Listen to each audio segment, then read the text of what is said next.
Alors ça, c'est pareil, c'est un mythe qu'on entend souvent. Effectivement, au niveau du sommeil, ça on n'en a pas parlé, mais ça revient souvent. Ah oui, l'endormissement. L'endormissement. Moi, je le répète, on fait en sorte de répondre aux besoins de tous les enfants de la section. De toute façon, ne pas répondre à un pleur d'un enfant, ça crée du stress, de l'inconfort, et de toute façon, ça l'aidera pas à s'intégrer. On n'est pas leurs personnes préférées sur Terre. Vous les parents, vous êtes les personnes préférées sur Terre de vos enfants.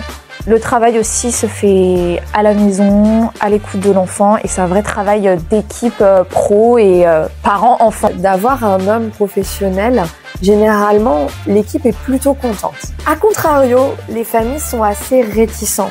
Mis à part les interviews, on a eu aussi la réponse d'une maman par écrit, par mail.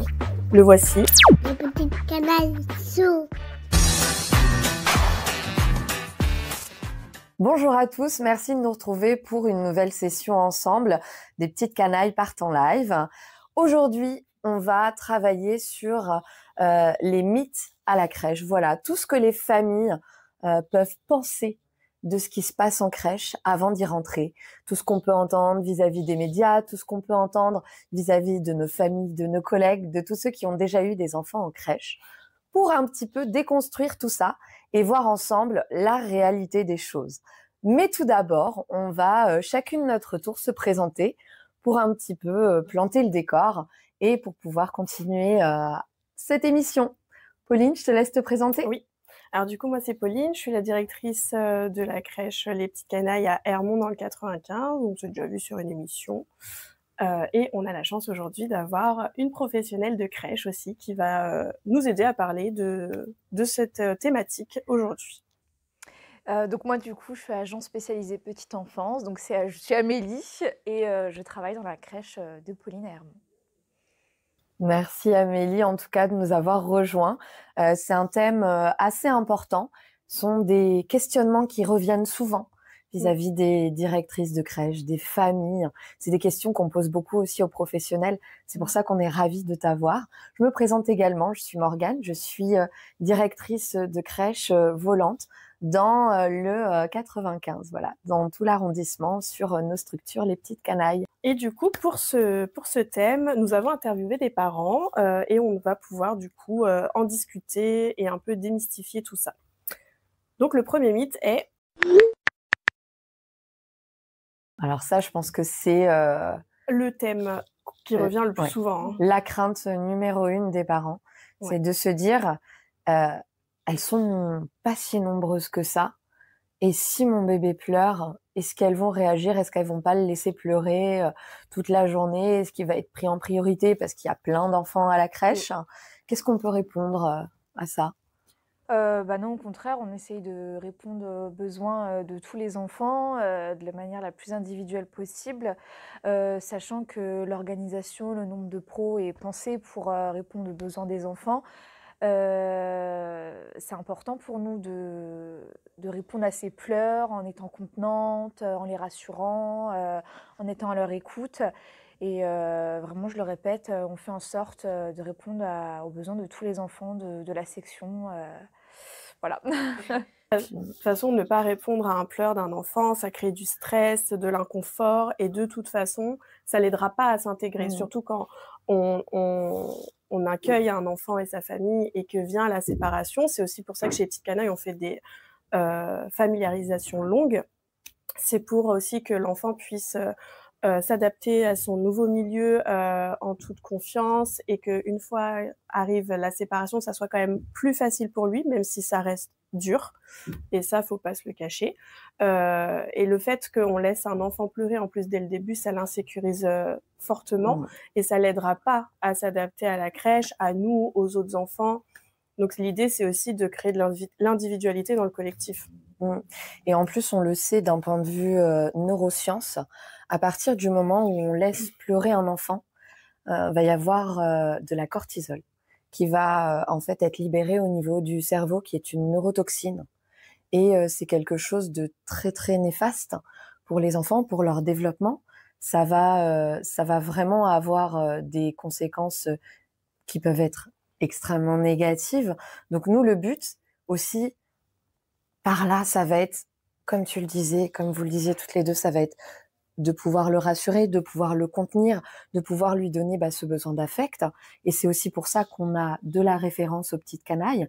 C'est pour être sûr qu'il y ait une professionnelle qui soit un petit peu dédiée, entre guillemets, voilà, à cet enfant pour son bien-être et pour l'aider à évoluer. Et quand il y aura cette sécurité affective-là qui sera en place pour cet enfant, là, il va pouvoir un petit peu se libérer et aller un petit peu plus dans l'espace et l'accompagnement sera plus facile. Mais effectivement, dans nos structures, on ne laisse pas les bébés pleurer. Et d'ailleurs, ça ne fait pas les poumons. De Ça, laisser ça, c'est un très grand mythe. Oui. Alors, laisser un bébé pleurer, ça ne fait pas les poumons. Heureusement, on a fait des découvertes scientifiques depuis bien plus juste. Les poumons sont faits à 37 semaines aménorrhées et pas après. Donc, il n'y a pas besoin de les faire. Et puis, c'est vrai que des fois, quand on a des séparations difficiles à la crèche, voilà, il y a une professionnelle qui est dédiée à cet enfant parce que pour pouvoir se détacher, il faut qu'il s'attache. Et des fois, ça prend du temps. Et du coup, on essaye de détacher une professionnelle exprès pour que l'enfant puisse s'adapter à la crèche facilement. Et c'est aussi pour ça que c'est important de créer des rituels de séparation avec vos enfants lorsque vous le déposez à la crèche. Et des fois, il y a des familles qui restent un petit peu sur la structure pour jouer un petit peu avec leur enfant. Et après, ils lui disent au revoir et après, ils s'en vont. L'idée, c'est pas d'éterniser le au revoir parce que c'est là où c'est encore plus difficile. Mais le temps de jeu avant est quand même aussi important. Quand les familles ont du temps, c'est hyper important. Et surtout, quelque chose que des fois les parents font, pensant que c'est quelque chose de positif. Je sais pas si tu vois ce que je veux dire. C'est s'en aller, sans verbaliser, sans dire au revoir. Oui, ça a l'effet. C'est vrai que ça a l'effet inverse, parce que même si un enfant va pleurer au moment de se dire au revoir, au moins le parent a verbalisé. Il sait que le parent va il sait qu'ils vont se retrouver le soir, mais c'est important de dire je vais travailler. Ce soir, c'est papa ou maman qui viendra te chercher. Et ça crée quelque chose de réconfortant. Et nous, on peut rebondir dessus après, parce qu'on verbalise aussi auprès des bébés, auprès des plus grands. Donc ça nous permet de leur expliquer encore et encore. Mais c'est sécurisant aussi de leur redire les choses. Donc partir sans prévenir, ils se retournent, ils comprennent pas. C'est pas sécurisant, au contraire. Non, au contraire, on le voit après, souvent c'est encore pire au final, que là on a acté la chose. Alors certes c'est dur sur le moment, nous on est là pour accompagner la séparation, mais alors ne rien dire c'est encore pire. Ouais.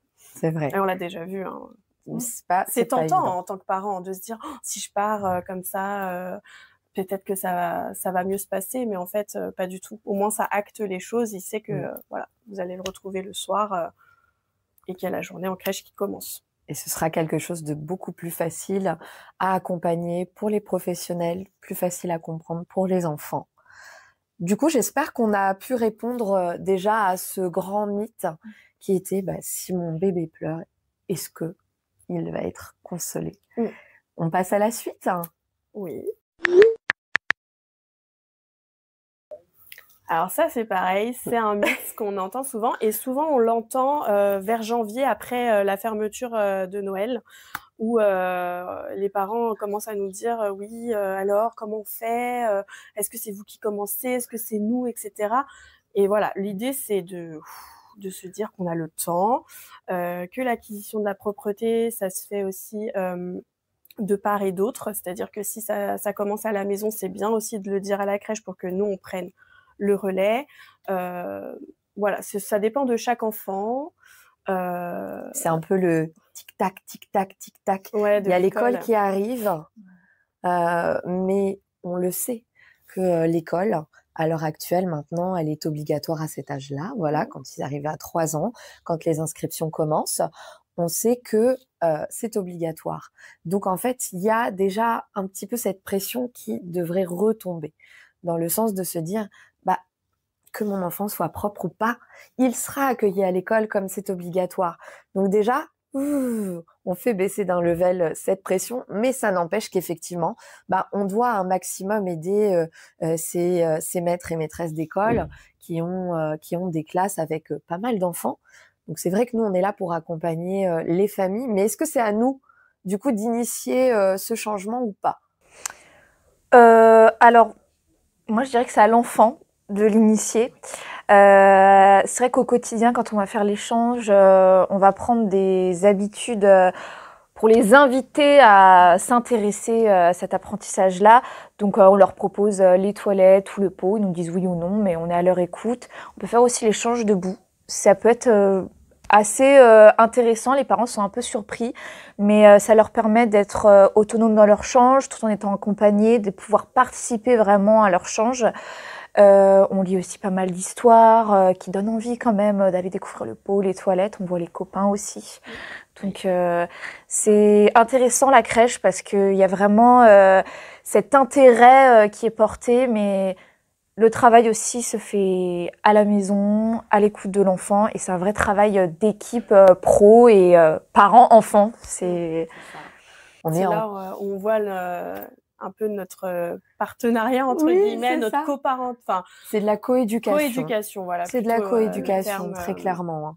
C'est pour ça que c'est important aussi que les familles communiquent vachement avec les professionnels pour savoir où ça en est à la maison et que aussi, des fois, ça arrive à la crèche avant même que ça arrive à la maison. Donc, c'est aussi l'inverse où les professionnels vont dire, voilà, aujourd'hui, l'enfant un tel a été sur le pot ou sur les toilettes, et du coup ça permet aussi aux familles, ah ok, bah peut-être qu'il faut que j'achète un pot, ou peut-être qu'il faut qu'on commence à la maison, voilà, de mettre un petit rituel, ou voilà. Oui, c'est vrai qu'on a plein de choses à mettre en place. Je sais qu'il y a certaines structures, par exemple, il y a une structure où je suis actuellement, où ils proposent en fait un petit visuel avec la photo de chaque enfant, et en fait les enfants vont pouvoir mettre une petite image en face de leur prénom à chaque fois qu'ils vont aux toilettes, et ça va aller dans le sens de l'autonomie.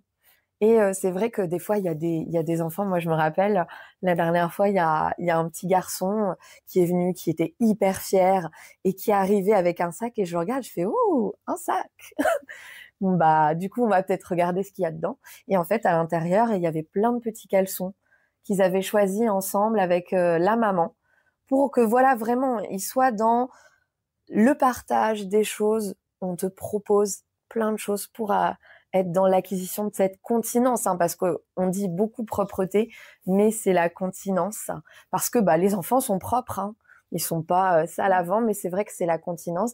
Il y a plein d'étapes, mais l'essentiel déjà, comme tu le disais, comme on se le dit tout le temps, c'est que ça vienne de l'enfant. Parce que à contrario, quand on initie les choses et que c'est pas une volonté déjà de l'enfant, où on n'arrive pas à capter les petits signes, là, on risque de créer des blocages et on peut aller complètement vers le chemin inverse. Donc, il faut écouter les enfants, il faut les regarder. Il faut s'écouter soi-même aussi en tant que parent, sentir que c'est le moment ou pas, se dire, voilà, no stress. No stress, il y a du temps jusqu'à l'arrivée à l'école. On le sait, on connaît, hein, il y a des enfants qui sont propres la veille pour le lendemain. Ça arrive. Et puis, il y a des enfants qui ont un petit peu plus besoin de temps, mais en fait, chaque enfant est différent. Donc, forcément, cette acquisition-là, elle se fait de manière différente. Comme le reste, comme pour la marche, enfin pour tout, quoi. Comme la parole, comme un peu tout. Mais en tout cas, voilà, on est une team avec vous, les familles. Il faut vous faire confiance, nous faire confiance, et surtout faire confiance à votre enfant sur ça. Et ne pas hésiter à être dans la communication. Comme Pauline le disait, à partir du moment où on communique ensemble, on avance. Moi, j'aurais rajouté un petit truc que vous aviez mis et qui est très intéressant par rapport aux petits tips vêtements à porter. Salopettes et compagnie, tout ça. Voilà, ce genre de choses. Les bodys. Et puis souvent, ça traîne dans les toilettes et ils se retrouvent en difficulté. C'est un gros moment. Tu sais, quand t'attaches le body sur le côté ou en haut, et que l'enfant est sur les toilettes et que le body, clac, se décroche, et qu'après, tout tombe dans les toilettes. Et là, l'enfant, il te regarde, il fait « T'es mouillé !» Oh, mouillé. Les enfants qui sont pressés. Voilà. Et c'est hyper dur niveau autonomie. Pareil, on en parle des petites culottes ou des caleçons par-dessus la couche. C'est un concept, ça aussi. C'est-à-dire, alors, t'as une culotte ou t'as un caleçon, mais t'as quand même la couche. Du coup, si tu fais pipi, bah, t'as la couche, du coup, bah, t'es protégé, mais t'as la culotte par-dessus. Du coup, c'est une fausse bonne idée, Oui, l'entre-deux sympa, c'est plutôt peut-être la couche culotte. Et ça, on en a. Donc ça, c'est pas mal. Mais c'est vrai que tout ce qui est body, culotte ou caleçon par-dessus la couche, C'est un non-sens, quoi. c'est un non-sens Un peu, pour ouais. l'enfant. Tout à fait. Et voilà, surtout aussi ce système de récompense. Ah oui. Tu vas faire pipi, tu vas faire caca, tu auras un petit bonbon, un petit chocolat. Là, c'est pareil, il n'y a pas vraiment de sens. Pour l'enfant, en tout cas, il va associer ça. Et puis, bah, moi, adulte, voilà, on n'a plus ce genre de récompense non plus. Donc, faut se dire, faut avoir du sens pour les enfants, en fait. Faut qu'il y ait du sens derrière tout ça. Donc, le système de récompense, quand un enfant fait quelque chose qui est, bah, physiologiquement, quand même, pas naturel, parce qu'on va lui apprendre, on va l'initier, c'est pas une bonne idée. Donc, il faut vraiment essayer, voilà, il faut le féliciter, il faut lui dire, bah, c'est vraiment bien, est-ce que tu es fier de toi? Mais il faut pas aller trop loin dans ce système de récompense-là. Après, c'est quand la continence sera complètement acquise et qu'il n'y aura plus cette récompense, il va pas comprendre l'enfant et du coup, c'est vrai que c'est un peu le serpent qui se mord la queue. Au final, vous allez être en difficulté par la suite, quoi. Tout à fait. Et puis en plus, à la crèche, on peut pas donner de bonbons et de chocolat. Donc, on peut donner des brocolis. mais même pas. Donc voilà, c'est aussi nous mettre en difficulté, l'enfant il comprend pas, donc bon, l'idée n'est pas au top, quoi.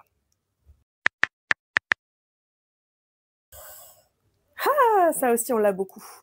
Oui. En fait, en crèche, nous proposons aux enfants un plateau repas avec du coup de l'entrée jusqu'au dessert, ce qui fait que l'enfant peut commencer par ce qu'il a envie. Voilà, souvent c'est le pain, mais voilà. Et c'est vrai qu'on a beaucoup de parents qui craignent le fait que l'enfant va commencer par le dessert et après ne va plus rien manger, ou que le pain, ou voilà. Donc c'est normal d'avoir cette crainte parce qu'à la maison c'est pas forcément comme ça qu'on procède. Souvent on mange l'entrée, puis le plat, puis le fromage, puis le dessert. Mais c'est vrai que ça aide les enfants aussi à être acteurs de leur repas, de ce par quoi ils ont envie de manger, commencer, pardon. L'idée, c'est que le sucré ne devienne pas aussi une récompense à la fin parce que tu as bien mangé, tu as le droit à ton dessert. Voilà. Et puis, je pense que c'est quelque chose de typiquement français. On commence par l'entrée, bah parce que c'est l'entrée. Après, on mange le plat. Après, on mange le fromage, salade, etc. Et après, on a le dessert. Il y a plein de cultures, plein de pays différents où en fait, bah, on va soit avoir tout sur la table, soit commencer justement par plus les fruits, plus des petites touches de sucré. Donc, en soi, ça ne va pas réduire l'appétit d'un enfant, ça ne va pas réduire sa consommation de nourriture, parce qu'un enfant qui a faim, il mangera. C'est juste que il sélectionne. Un enfant, il va sélectionner, comme il est autonome dans son alimentation et dans ce qu'il va prendre dans son alimentation, et ben il va sélectionner vis-à-vis de son appétence. Ah bah s'il aime un peu plus le sucré, il va commencer par le sucré. Nous on avait une petite fille à la crèche, elle c'était le fromage. Ah, et puis on l'entendait, on faisait vraiment, on voyait qu'elle y prenait beaucoup de plaisir. Ça veut pas dire qu'après elle allait pas vers la compote, ça veut pas dire qu'après elle allait pas vers le plat. Elle mangeait vraiment selon ses envies. Des fois elle revenait vers quelque chose d'autre. Et en plus, comme dans certaines de nos structures, on a également le self qui est mis en place. Les enfants vont être aussi acteurs dans ce sens-là au niveau de leur quantité. Alors bien sûr, ils ont de tout sur leur plateau. Et ça, c'est très important de le souligner, parce que d'un point de vue nutritionnel, c'est important qu'on puisse tout leur proposer, même si à la fin, ils ne le mangent pas. Mais ils vont être acteurs, ils vont vraiment mettre dans leur plateau, ils vont pouvoir s'asseoir après et commencer. Et puis nous, on le voit tous les jours, c'est pas ça qui les empêche vraiment d'avoir un bon appétit. Je sais pas ce que tu en penses. Bah, en plus, pour revenir sur du point de vue nutritionnel, en fait, c'est que les plateaux repas en crèche, enfin plats compartimentés.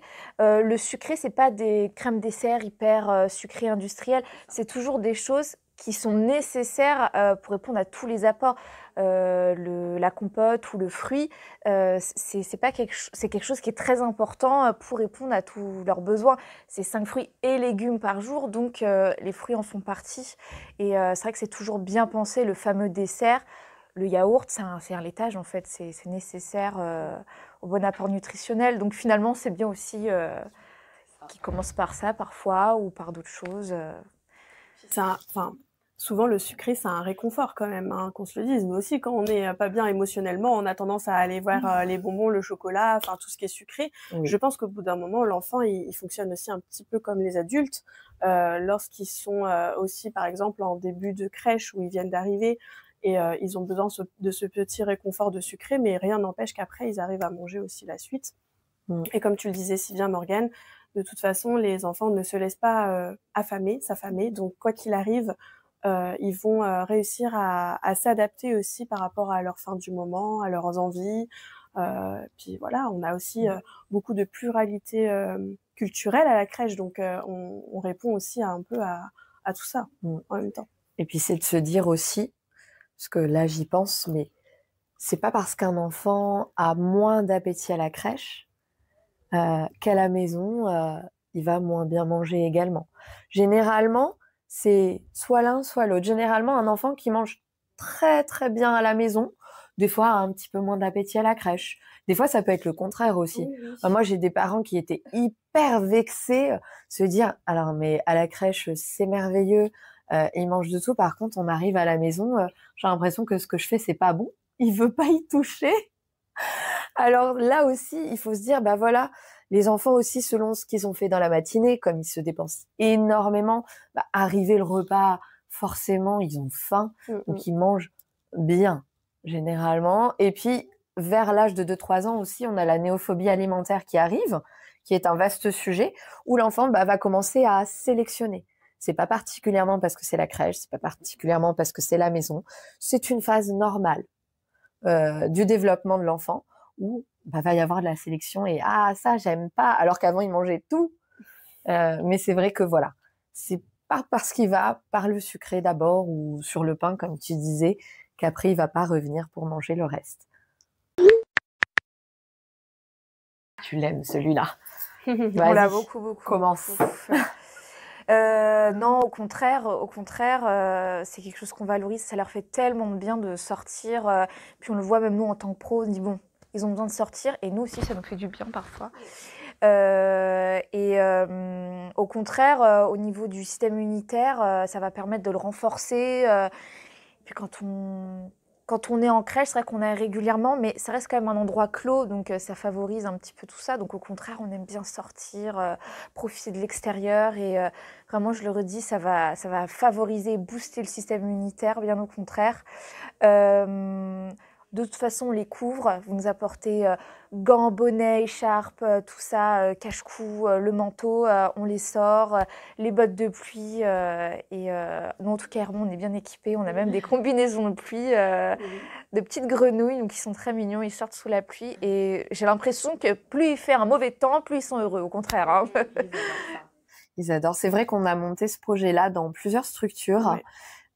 Où on propose aux enfants des petites combinaisons, parce qu'il faut se dire qu'on peut sortir par tous les temps. C'est pas parce qu'il pleut, c'est pas parce qu'il neige, c'est pas parce qu'il y a du vent qu'on peut pas. Généralement, la seule limite, c'est la nôtre. C'est de se dire, il fait froid dehors.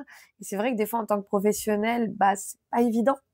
C'est pas évident. Enfin, mais qu'est-ce que ça fait du bien? Mais revient aussi le problème des enfants malades. Quand les enfants sont malades, souvent les parents ils disent s'il vous plaît, ne le sortez pas aujourd'hui. Faut pas qu'il sorte. Il est malade. Mais des fois justement, de prendre l'air et tout ça, voilà, du moment qu'ils sont bien couverts. Bon, par contre, quand les enfants ont de la fièvre ou des choses comme ça, on évite de les sortir, bien sûr. Mais c'est vrai que quand un enfant est malade, des fois de prendre l'air, ça fait énormément de bien. De respirer l'air pur, etc. Et c'est pour ça aussi qu'en crèche, on aère aussi beaucoup les locaux, parce que, comme le disait Amélie, c'est un milieu collectif où il y a quand même énormément d'échanges de microbes. Donc, l'air extérieur est beaucoup plus pur au final que l'air intérieur. Donc, C'est vraiment quelque chose, d'important au quotidien et ça fait partie des projets, en tout cas sur ma crèche, je prône, le fait d'aller sortir un petit peu chaque jour. On le fait pas tous les jours, parce qu'il y a des jours où c'est pas évident, hein, ça dépend de l'organisation, ça dépend ce qu'on a pu, préparer pour les enfants. Mais c'est vrai que rien que 20 minutes, heu, ça fait vraiment du bien, rien que pour le groupe d'enfants et aussi, pour les professionnels, hein. Et puis la pollution, elle est vraiment intérieure en fait. Même si on aère, même si on a des capteurs pour vérifier que tout va bien, il n'empêche que cette pollution, effectivement, on la vit dans nos intérieurs parce qu'on n'a pas forcément le temps d'aérer toute la journée. Mmh mh. Il peut y avoir de la pollution aussi au niveau de la circulation. Donc, on a la chance d'avoir des super jardins dans les 3/4 de nos structures. On a la chance de profiter de magnifiques espaces avec souvent des projets en plus potagers, Mmh du mh. matériel. Donc, pourquoi on ne pourrait pas le faire? Et comme on le dit, un enfant qui est malade, justement, il a besoin d'être dehors. Moi, ça me fait toujours penser à ces pays un petit peu nordiques où les Oui. parents laissent les bébés dormir dans leur poussette à l'extérieur. Eh bien, là, c'est là où on se dit, attendez, il fait -10 et ils laissent les bébés dehors, etc. Il y a même des Mais en fait, crèches extérieures, c'est hein. ça. Il y a des Il y a des crèches crèches qui fonctionnent comme sans ça. ouais, sans mur, enfin c'est une C'est crèche ça. extérieure.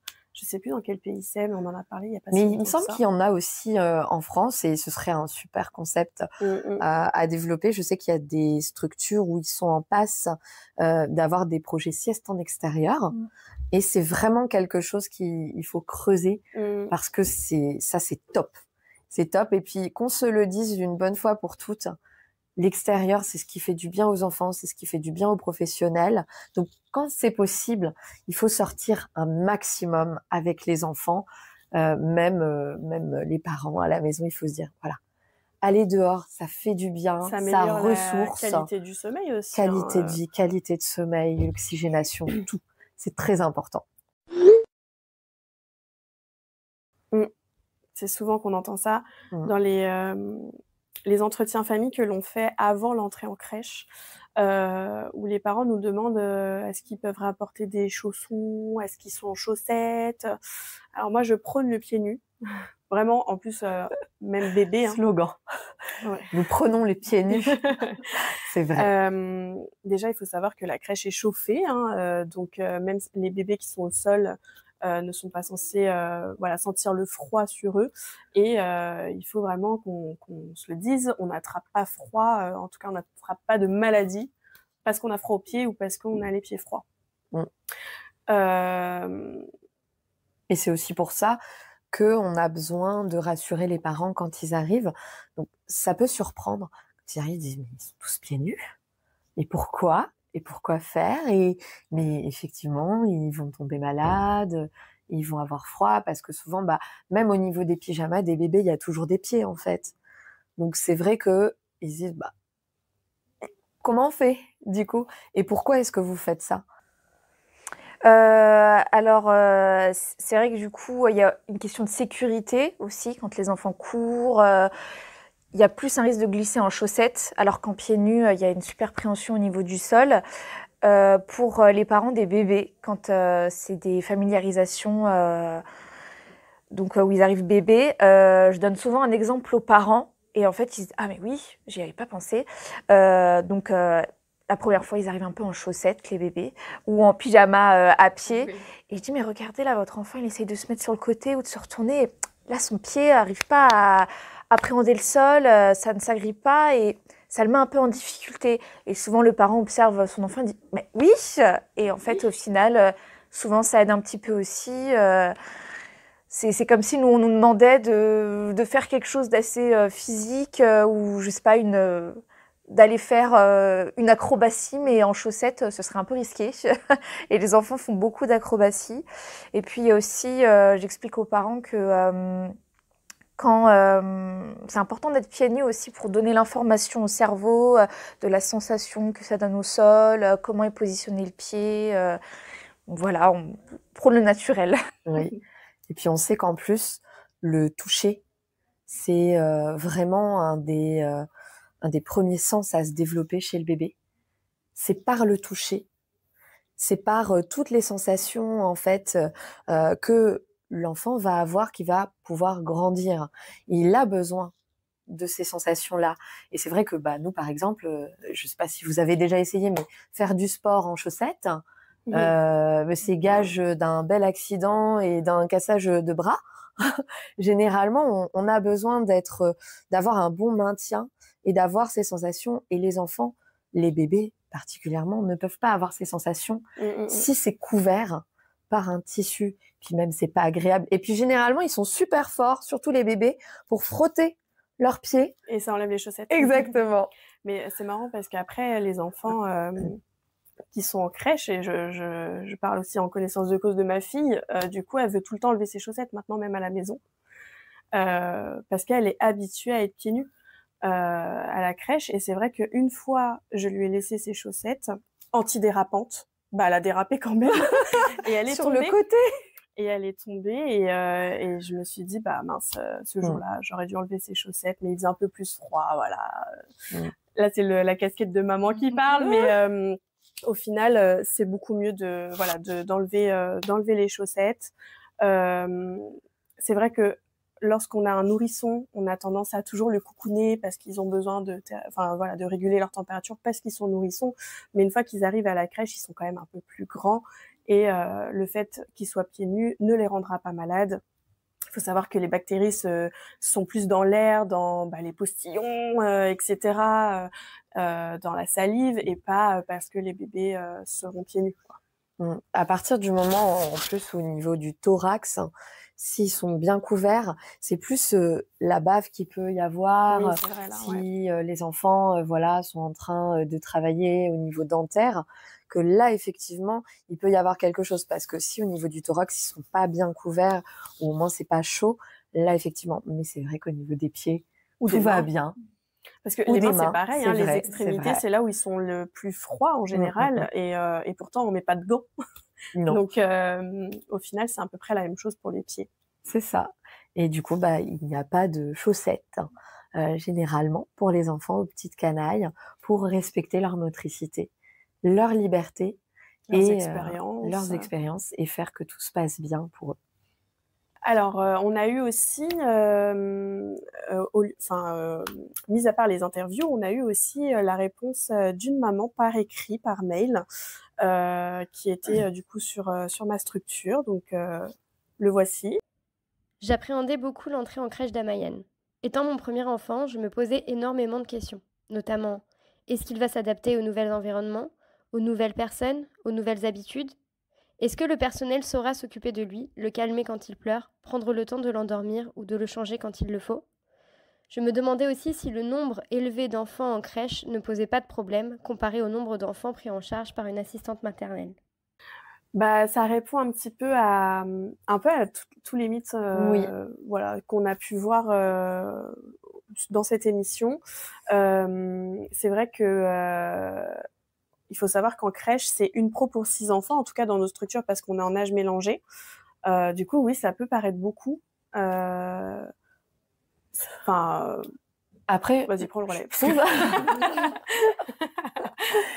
C'est vrai que quand on arrive et qu'on voit un petit peu, et ça c'est très bien qu'on puisse l'aborder parce que, comme on disait, on est en familiarisation longue, ce qui veut dire que les parents restent avec nous.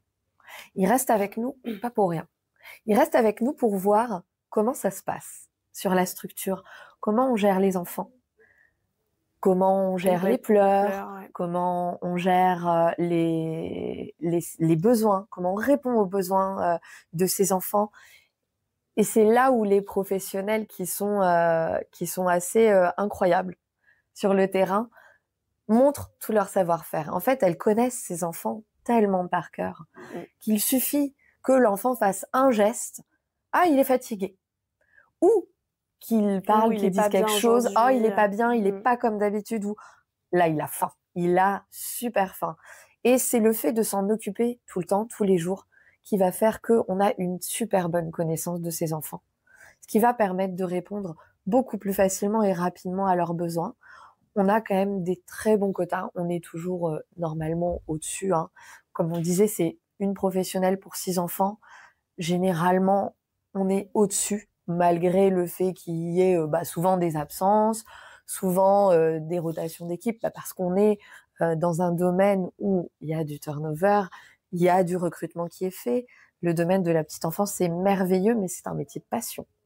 Donc forcément, il faut que ça aille avec, parce que c'est un métier qui est difficile, mais c'est un magnifique métier.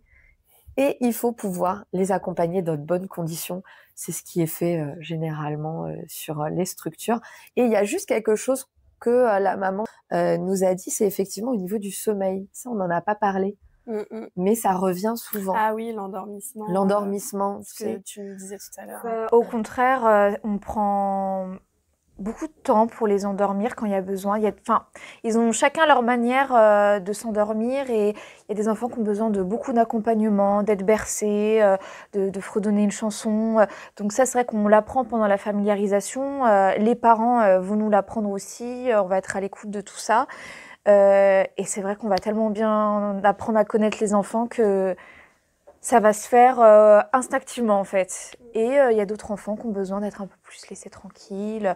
Donc nous, de toute façon, on les surveille très régulièrement et on est vraiment présent pour eux et on sait que c'est un temps qui est très important dans l'accompagnement.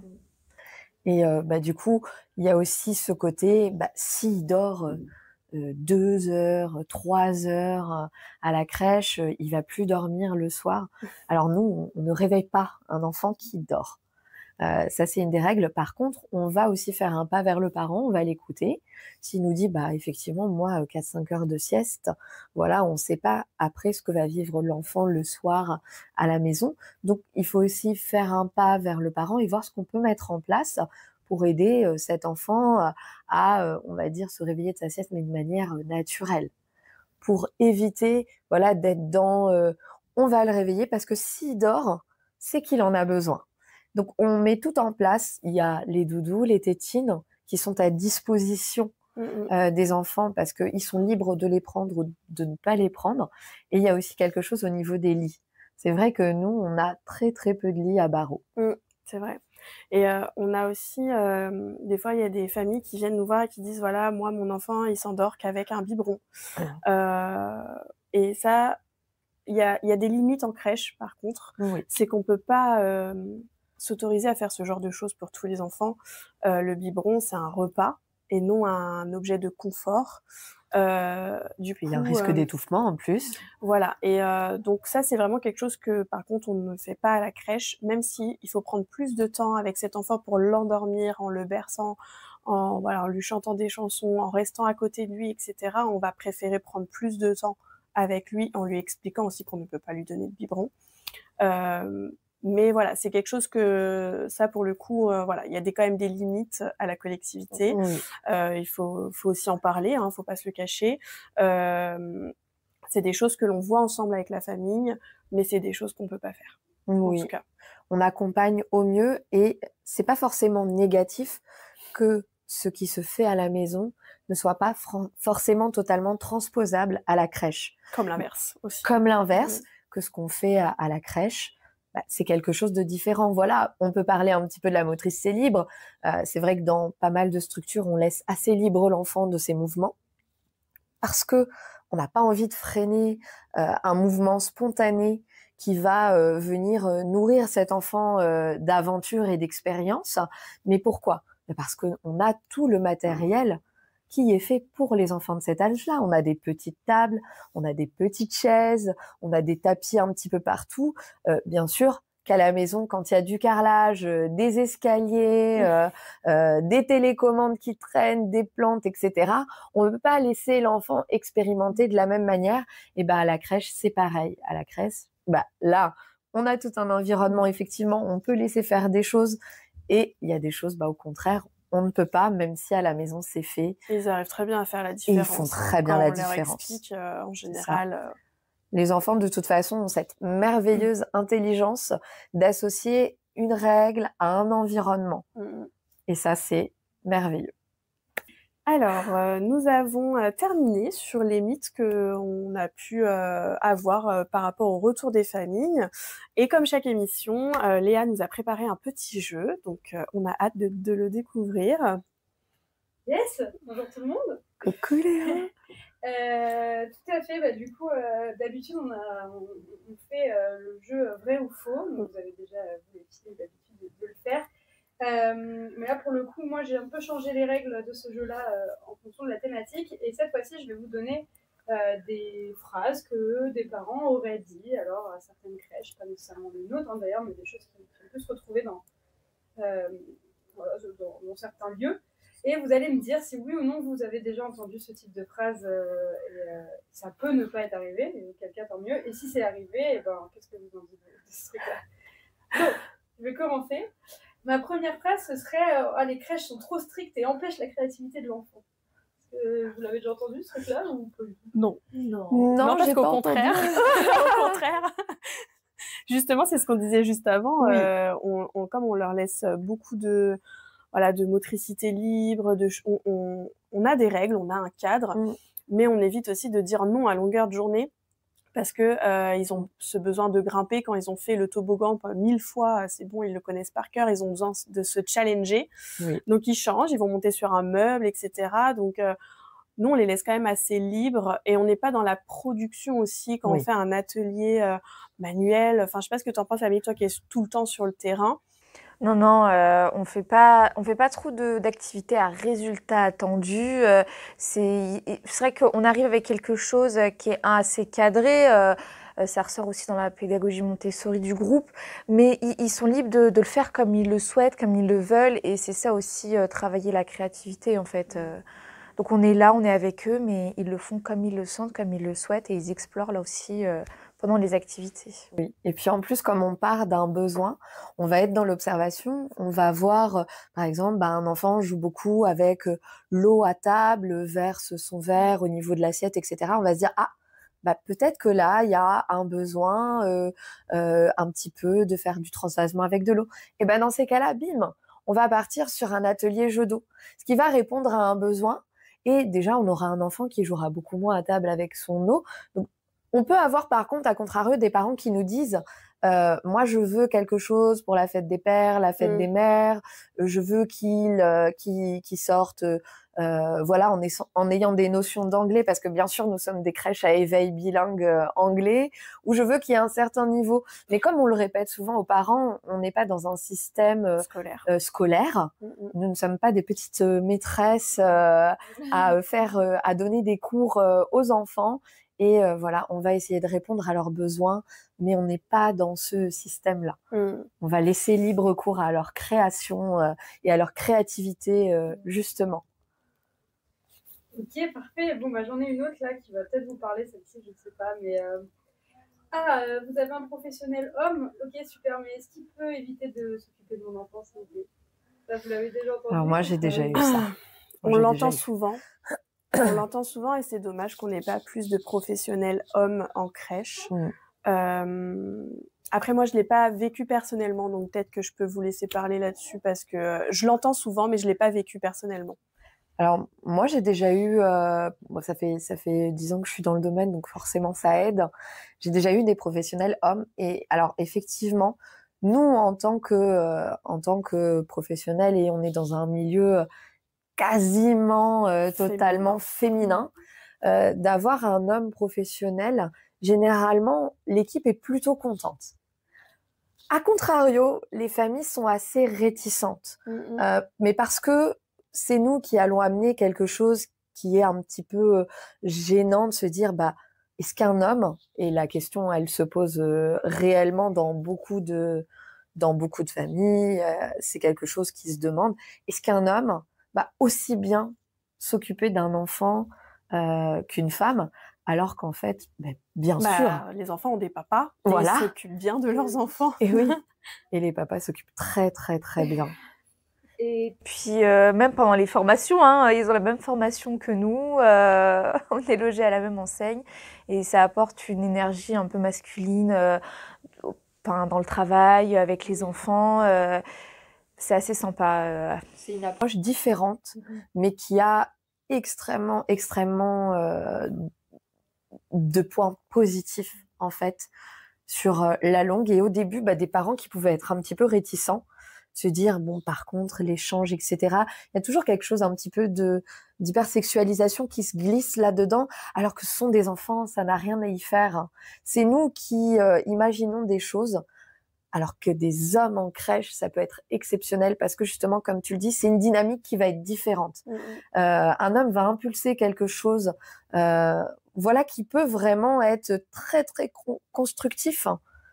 Et surtout, c'est une façon de travailler dans un milieu où il peut y avoir, bon, pas mal de blabla, etc. Les femmes, quoi.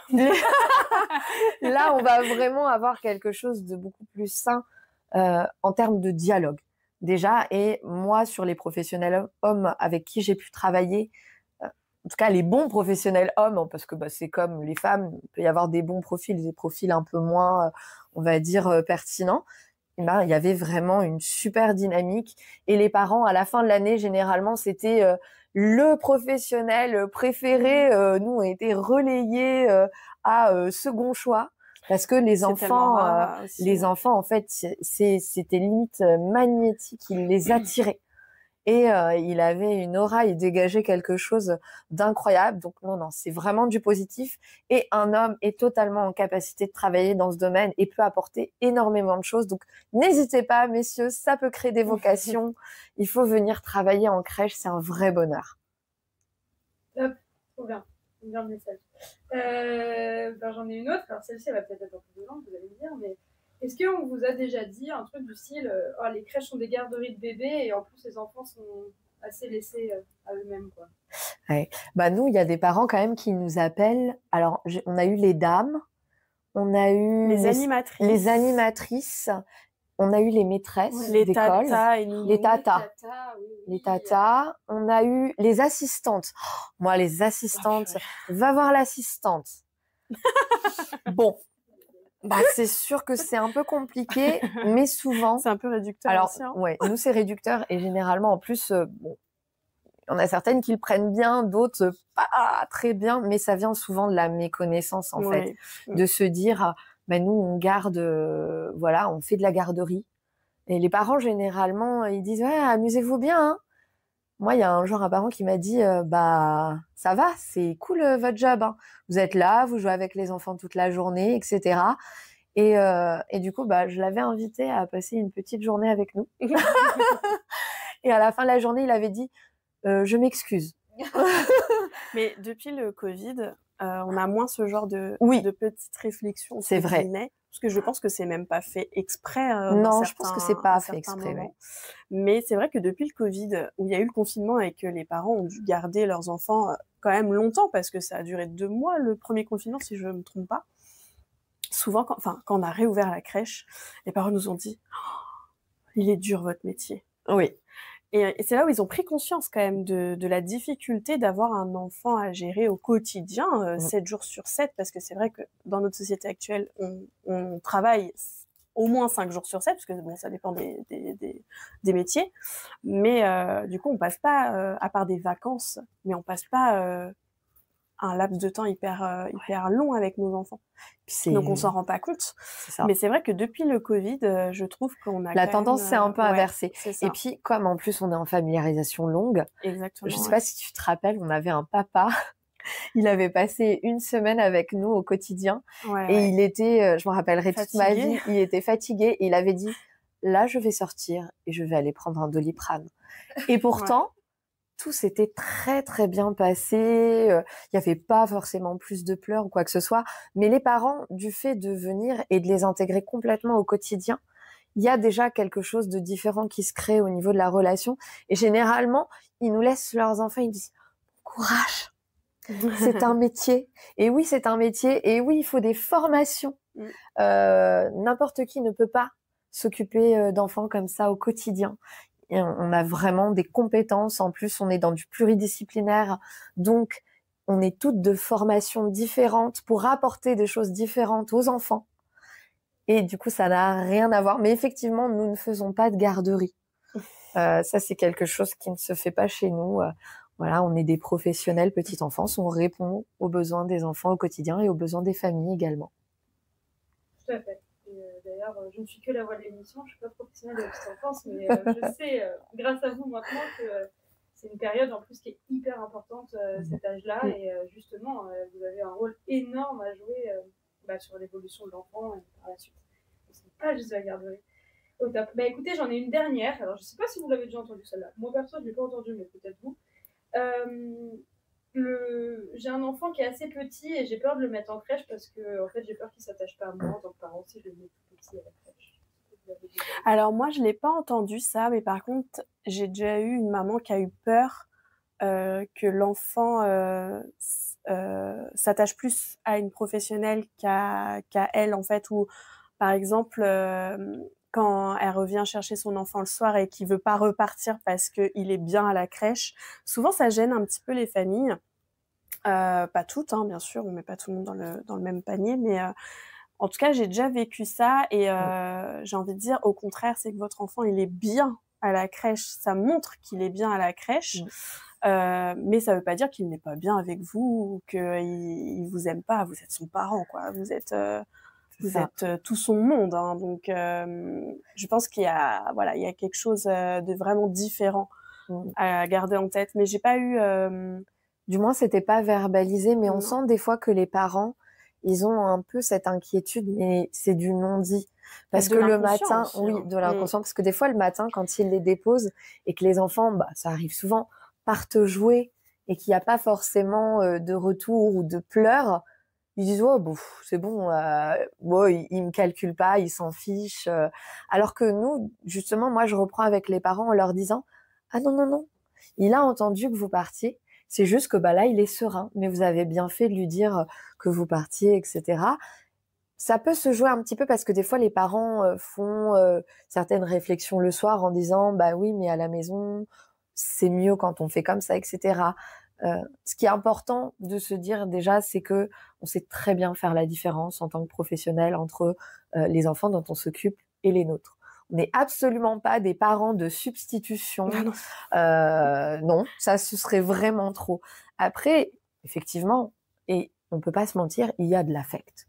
On peut pas s'occuper d'enfants de 8h du matin jusqu'à parfois 19h le soir sans qu'il y ait un certain lien qui se crée. Après, ce lien-là, il n'a rien à voir avec un lien parental, familial. C'est pas quelque chose de cet ordre-là. Par contre, effectivement, on va répondre aux besoins, on va être là. Si un enfant a un besoin d'affect, on va pas le repousser en lui disant pas de câlin, je suis pas ta mère.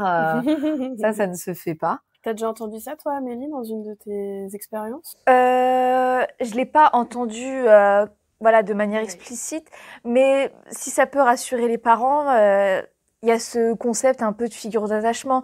Donc, par exemple, si on est cette figure d'attachement à la crèche, ils vont venir nous voir, nous faire un câlin, mais ils vont nous dire « maman, papa ». Donc, en fait, on est là pour les réconforter, mais il y a maman, papa en tête. Ils pensent à vous, en fait, souvent la journée.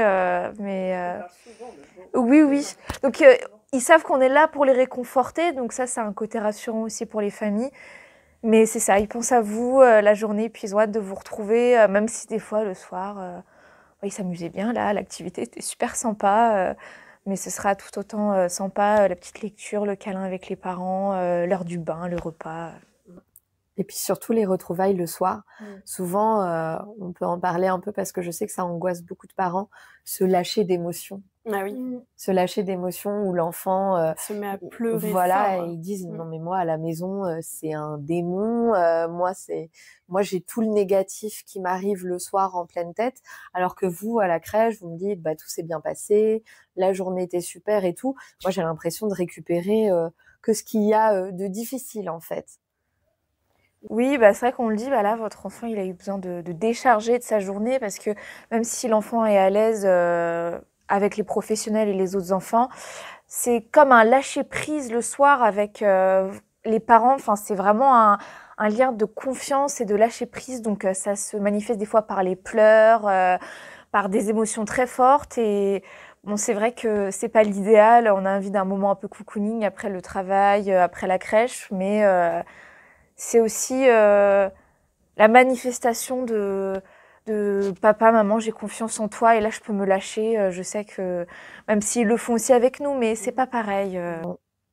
On n'est pas leurs personnes préférées sur Terre. Non. Vous, les parents, vous êtes les personnes préférées sur Terre de vos enfants. Donc forcément, ils vous offrent leurs émotions. Donc le cadeau n'est pas toujours agréable à recevoir. On en est très conscient, mais il faut se dire que ça prouve à quel point le lien est fort en fait entre parents et enfants. C'est-à-dire que en journée, ils montrent le meilleur de votre éducation. Donc ils vont être de petits êtres sociaux, parce que on est quand même en collectivité. Donc ils vont se fondre un petit peu dans cette collectivité-là, même si on essaye de garder un maximum leur individualité.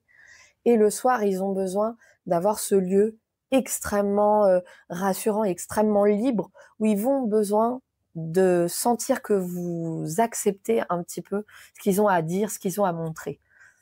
Donc c'est très important de se dire oui, effectivement, c'était pas évident, il y a eu beaucoup de choses comme émotions à lâcher, mais plus vous les recevez de manière positive, en proposant un câlin, en proposant d'autres choses, et mieux ça se passe généralement.